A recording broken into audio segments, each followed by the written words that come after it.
안녕하세요. 축구 소식을 전해드리는 훈이나로입니다. 마침내 발롱도르상 수상자가 발표됐습니다. 오늘은 수상자가 누구인지 그리고 수상에 대해 불편한 스타들은 누가 있는지 전해드리겠습니다. 리오넬 메시가 개인 통산 7번째 발롱도르를 수상했습니다. 메시는 기자단 투표에서 613점을 받아 580점을 받은 바이에른 뮌헨 공격수 로베르트 레반도프스키를 간발의 차로 제쳤습니다. 첼시 미드필더 조르지뉴가 3위, 레알 마드리드 공격수 카림 벤제마가 4위에 자리했습니다. 맨체스터 유나이티드의 호날두는 6위에 머물렀습니다. 메시는 올해 아르헨티나 대표팀에선 코파 아메리카 정상에 올랐습니다. 유일한 흠이었던 메이저 대회 무관 징크스를 날리는 상이었습니다. 결승전을 제외하면 매경기 활약해 득점왕, 도움왕, MVP까지 휩쓸었습니다. 전 소속팀 FC 바르셀로나에서는 후반기 27골을 넣었습니다. 이후 파리 생제르맹으로 이적해 4골을 넣었습니다. 메시는 2년 전 수상했을 때 마지막인 줄 알았는데 다시 이 자리에 서게 돼 매우 놀랍다. 코파 아메리카 우승이 이번 수상의 열쇠가 된 것 같다고 수상 소감을 말했습니다. 이 수상에 대부분 축하의 뜻을 전했지만 불편한 스타들 또한 적지 않았습니다. 독일의 축구 선수 출신이었고 지금은 감독이자 해설가, 평론가를 하고 있는 독일의 전설 마테우스는 한 언론사의 인터뷰에서 자신의 뜻을 전했습니다. 솔직히 말하면 이번 투표 이후 나는 세계를 더 이상 이해할 수 없다. 리오넬 메시와 다른 훌륭한 후보 선수들에게 경의를 표한다. 그러나 레반도프스키만큼 자격이 있지는 않았을 것이다. 프랑스 축구는 작년에 코로나로 그 상을 취소했다. 레반도프스키가 바이에른에서 2020년에 얻은 모든 타이틀은 지난 2년 동안 뿐만 아니라 타의 추종을 불허한다. 메시는 아르헨티나와 함께 코파 아메리카에서 우승했을지 모르지만 파리에서는 완전히 잠수를 탔다. 이제 레비는 내년에 트로피를 획득하기 위해 모든 것을 할 것이다. 성과는 2022년 1월부터 평가된다. 프랑스의 전 축구 선수이자 현 축구 감독인 프랑스 전설 파펜 또한 앞선 의견에 동의하며 말을 남겼는데요.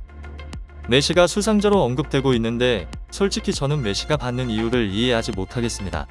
그가 코파 아메리카를 우승한 이후로 메시는 파리에서 무엇을 했습니까? 그는 리그에서 1골, 챔피언스 리그에서 3골을 넣었습니다. 저는 그에게 악감정이 전혀 없습니다. 그는 역사상 최고의 선수 중 한 명입니다. 하지만 올해는 그가 받을 자격이 없습니다.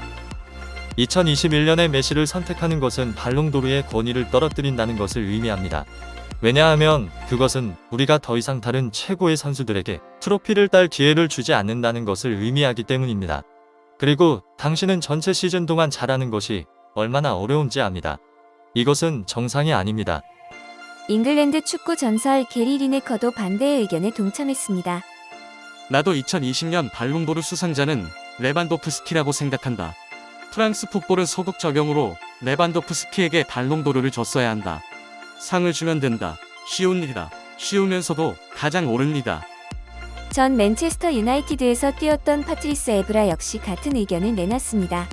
발롱도르상 발표 전 한 언론사의 인터뷰에서 매번 메시에게 상이 돌아가는데 신물이 났다. 코파 아메리카 외의 메시가 바르셀로나에선 어떤 활약을 보여줬느냐고 되물었습니다. 축구계의 유명인사뿐만 아니라 현 축구 선수 또한 의견을 냈는데요. 레알 마드리드의 축구 선수 토니 크로스는 그들은 공평해야 한다. 내 눈에는 이번 경우는 아니다. 벤제마가 1위가 됐어야 한다. 지난해 벤제마의 활약을 옆에서 지켜봤다면 동의할 거다. 나는 그가 얼마나 뛰어난 선수인지 알고 있다고 말했습니다. 메시의 수상에 가장 속이 타고 있는 한 분이 있죠. 바로 호날두입니다. 발롱도르 주최사 편집인인 페레는 지난주 뉴욕타임스와 인터뷰에서 호날두의 유일한 야망은 리오넬 메시보다 발롱도르를 더 많이 받고 은퇴하는 것이다. 어떻게 알았냐고? 내게 그렇게 말했기 때문이다 라고 했습니다. 호날두는 30일 파리에서 열린 시상식에 참석하지 않았습니다. 그는 자신의 소셜미디어를 통해 페레를 비난했습니다. 그는 지난주 페레의 발언에 대해 설명하겠다. 페레는 거짓말을 했다. 나의 이름을 이용했다. 도저히 용납할 수 없다고 전했습니다. 주먹 아이콘까지 올려 자신의 분노를 표현했습니다. 호날두는 불참 사유에 대해 코로나19 방역 지침에 따른 것이다. 누가 이 상을 받든 항상 축하해줬다. 축구를 처음 시작할 때부터 스포츠맨십과 페어플레이 정신을 배웠다고 전했습니다. 이에 네티즌들은 댓글을 남겼는데요. 영상으로 박제했는데 벌써 치매인가? 노쇼 또 했어 등 글을 남겼습니다. 벌써 올해도 한 해가 끝나가는데요. 메시의 수상을 진심으로 축하합니다. 파리에서도 한 번 더 수상을 할지 궁금해지네요. 오늘 준비한 소식은 여기까지입니다. 구독과 좋아요, 알람 설정 잊지 않으셨죠? 시청해주셔서 감사합니다. 다음에도 축구 소식으로 찾아뵙겠습니다.